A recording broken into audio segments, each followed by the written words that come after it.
La Fondation Culture et Diversité est la fondation d'entreprise de Fimalac, créée en 2006 par Marc Ladré de la Charrière. Et notre action repose sur la conviction forte que la pratique artistique, que la sensibilisation culturelle permettent de mieux vivre ensemble. Et donc notre mission, c'est l'accès aux arts et à la culture pour les jeunes issus des milieux modestes.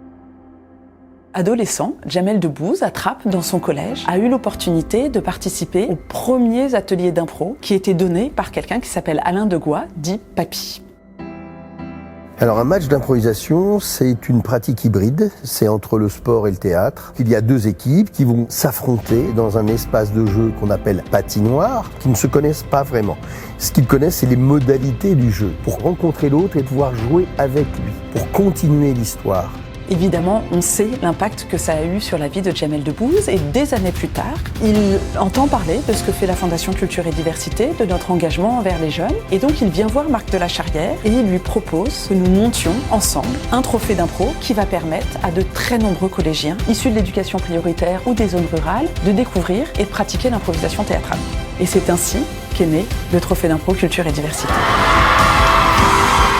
Aujourd'hui, le trophée, c'est 31 compagnies professionnelles qui œuvrent sur le terrain. C'est 30 heures d'ateliers par collège, plus l'organisation des matchs d'improvisation théâtrale avec les jeunes. Et tout ça sur tout le territoire national, dans chaque région de France métropolitaine et sur l'île de la Réunion.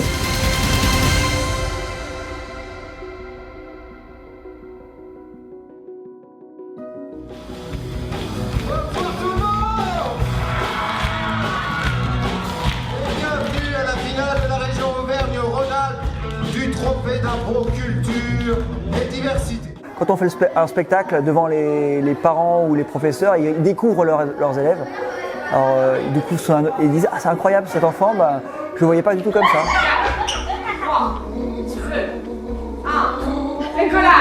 J'aime que les enfants soient contents d'être ensemble, qu'ils se respectent et qu'ils arrivent à construire ensemble des histoires dans le respect de toutes les particularités de chacun et que chacun puisse amener son univers pour créer des choses intéressantes.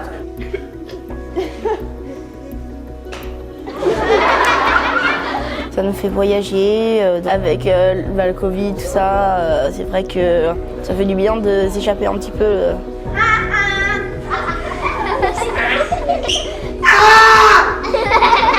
Faire de l'impro, moi ça m'a beaucoup aidé à prendre confiance en moi. J'ai appris que si on comptait sur les autres, ils pouvaient compter sur nous et genre c'était trop cool.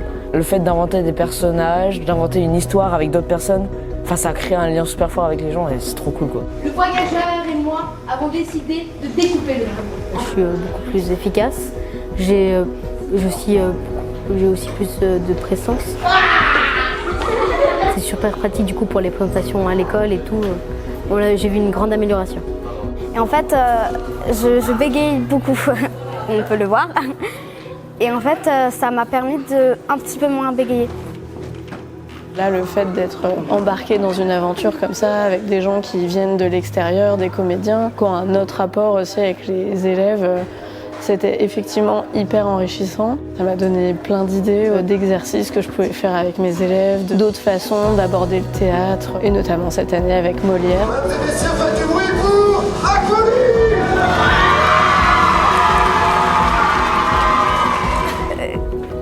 Je sais pas, j'étais bouche bée, j'y croyais pas. Ça m'aide beaucoup. Donc pourquoi pas me lancer là-dedans, faire des petits stages, faire des trucs comme ça et puis voir.